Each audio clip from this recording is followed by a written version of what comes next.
something that always grounded me was just not having a lot as far as my childhood is concerned. I never really had the finer things, in a sense. You know, of course we had stable things that it's crazy. I don't really know how to explain it, but in a sense we don't really know what we're missing, my family, only because we never really had too much.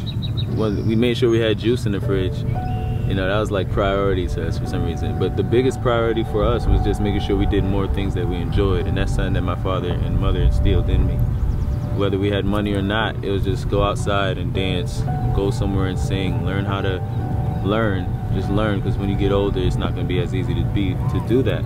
My brother being a musician, my sister being a singer, me being the last addition to the family that wasn't playing, I was a jack of all trades. You know, I always looked up to both of them, so in a sense I learned from both. If anything continued, and they live vicariously through me, so they don't do it anymore, but I continuously prevail through it. You know, I try to continue doing it, and everything I do, my father taught me to do for yourself, so I'm just used to being behind the scenes and actually being hands-on with everything that has to do with my name. Whether it's learning how to dance better, or if there's a music video, just orchestrating it a certain way, or writing a script, writing lyrics, composing.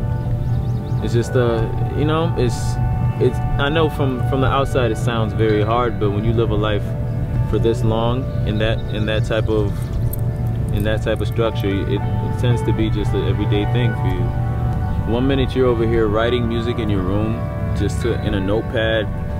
Next thing you know, you have your very first music video that semi goes viral in your city and state, and then next thing you know, you're buying a ticket to LA for a gig and a music video.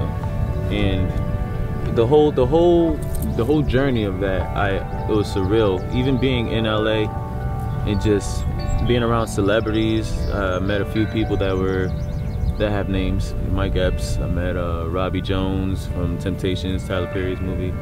I met Joe, the singer. Just a bunch of people that I see on TV, and they're talking to me like they're excited about what I have going on. That really humbled me, and it was surreal to me to be shooting videos like that. And maybe if I could, I've never sat back and just took it all in, my accomplishments so far up until this point. But maybe if I did so, I could probably grasp how grand it is to everybody, because everybody else's reactions is what kind of fuels me to continue. Sometimes it's a little surreal knowing that so many people are paying attention to you, like a box of cereal. They could either buy you, they could walk by, they could smack you off the shelf, but you make yourself presentable once you join this field. But you have to love it, you know? And I love every minute of it. And every day I fall more and more in love with it. I'm learning. It's like a girl, man. You don't really know everything about her, so you just have to spend more time with her. So yeah, I don't see much going on with me outside of this. You know, a lot of people usually have a plan B, but in my life, I made this A through Z. So in a sense, I wouldn't even speak of negativity or any other path, being that this is my calling with a lot of prayer. And in a few years from now, I just see myself doing it just as hard as I was doing it when I first started. No matter the higher position or more notoriety, who knows, but I just still see myself making and creating, composing, because this is therapy. And you know, not everybody's around to listen to what you have to say, but there's always support for you. My advice is that you always do more of what you enjoy, no matter what. No matter what, just be the best at it.